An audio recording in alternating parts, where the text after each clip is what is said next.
Hello again, my friends. I'm Kim and this is Homestead Hopeful. Today I am focusing on food preservation. I was able to get a pretty good last harvest from my old garden at the old house. We went back this past weekend and I was able to pick some cilantro that I've already preserved. You can see that video. I also picked some tomatoes and peppers, and these are the last of the season. I know that I won't be able to eat through all of these before they go bad, so I'll eat these fresh with salads and things like that, and I will take these smaller ones and I'm going to dehydrate these. I'm also going to dehydrate these peppers. These are all the peppers from my garden that were left on the vines, and I'm really glad that we picked them when we did, because the following night we had a really hard frost at our old house as well as here. So I'm glad that I got these off the vines when I did. So I have my dehydrator trays right here. I'm going to cut up all of these peppers first and dehydrate these, and then whatever I have room for I will fill up with the tomatoes. I've also frozen green peppers, and that's how I used to do it before I got a dehydrator. So anything from onions, celery, even carrots, green peppers, herbs like cilantro, I would just cut them up and freeze them on a cookie sheet, and then once they were nice and solid so that they didn't freeze together in a clump, I would put them in a plastic bag, and that's how I preserved things. Now that I have the dehydrators, this is just another way that I can preserve our harvest. So I'm going to get busy cutting these up and I will bring you back when that's done. Okay, I got all those peppers trimmed up and cut up. Got them cut up in just little chunks. This is how I like to freeze them, so I figured I would dehydrate them in a similar manner. I did try to save some of the little peppers that weren't quite mature on the plants at our old house. However, when I tried them, they are not only thin-walled, but they've got a little bit of a bitter taste to them. I don't know if these could be pickled, but honestly, I've pickled just about as much fruits and vegetables that I can stand for this season. So these are going to go to a compost pile, and this is going to get dehydrated. So I'm going to take these and put them onto the dehydrating trays, and then I'll get back to you once again. All right, it looks like I've got 2 trays of the peppers made up. So I will go ahead and cut up the cherry tomatoes. I have them already washed right here, and they're just kind of settling out some of the moisture.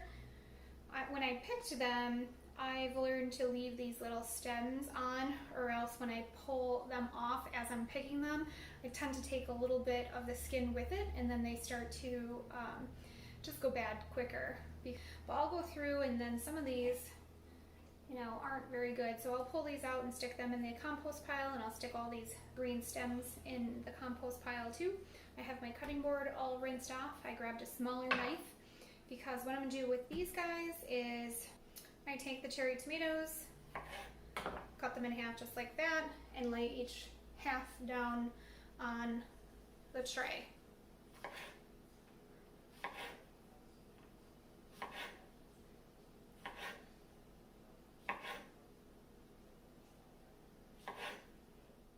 Okay, so I have the pile of tomatoes here that are all cut in half. I did find some along the way that were a little less ripe that will ripen over the next couple of days. I'm going to save these in this bowl. I have a friend that's coming for a visit towards the end of the week, and she and I will enjoy eating those fresh just the way that they are. So I'm going to take all of these and get them on these trays.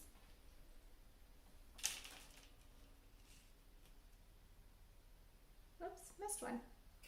I don't think it makes a difference if you dehydrate them facing up or facing down. I think that the trays are a little easier to clean when the tomatoes are facing up as opposed to when they're down. Okay, I'm gonna get these all on the tray and I'll bring you back. Okay friends, I ended up with 1.5 trays of cut tomatoes, cherry tomatoes, plus a small bowl that we can enjoy throughout the week with my friend. I have tried a couple batches with salt and a couple batches without salt, and I haven't really noticed a huge change or difference in the flavor. So I'm going to go ahead and dehydrate these just as they are. So I'm going to get these in the dehydrator and I will bring you back. Okay, friends, here's the dehydrator. I have a rack and a half of the peppers, and then the tomatoes are up on top. They will take longer than the peppers. I have it set at 135 degrees, and I'm going to put it on for probably 6 hours. It's going to take at least 8 for these, but I think the peppers might be done in about 6 hours. So I will recheck it about then and we'll see where everything is. All right, bye-bye for now. Okay, friends, at this point the tomatoes are finally finished. They're quite crispy. I can't really squish them. Well, I guess I can, sort of. But this is what they look like. I can easily pull them. The pepper fell through. I can easily pull them off of the sheet, and I will put them in a, I'll put them in a ball jar with a lid. Here's the second tray. Some of them got a little more crispy than others. Oh, and then I come across like a couple that are kind of still a little squishy. I'll leave these out. I won't pack those in with the rest of them, but it's not worth just putting those few with the dehydrator tray. I have found that I've been rotating these trays when they're in the dehydrator. I take them out and then just turn it this way and then slide it back in that way. The tomatoes took about 12 hours this time, and the peppers took about 8. Okay, here's some of the peppers. They got quite small. I think next time I'll leave them a little larger because some of them, as you can see, they kind of get stuck in the little holes. Plus I had to stop it halfway through because half of the peppers were done and half of them weren't, and that was kind of annoying because then I had to sort through these tiny little look at how small these are. These tiny little itty bitty pieces to get the ones that were dry and the ones that weren't. So next time I'll make sure that I make them in larger pieces. The time that I did them before, when I've done them before, I've left them in strips and in circles, but then when I went to reuse them, they don't keep their structure anyway, so I thought that that was kind of useless. So that's why I cut them out so small, but I apparently left them too small. Here is the rest of the peppers that I got out of the dehydrator. I pulled them out separately because they were finished sooner. But as you can see, they're nice and dry.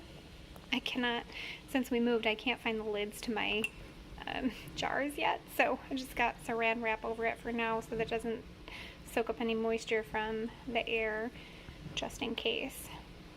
But I have the green peppers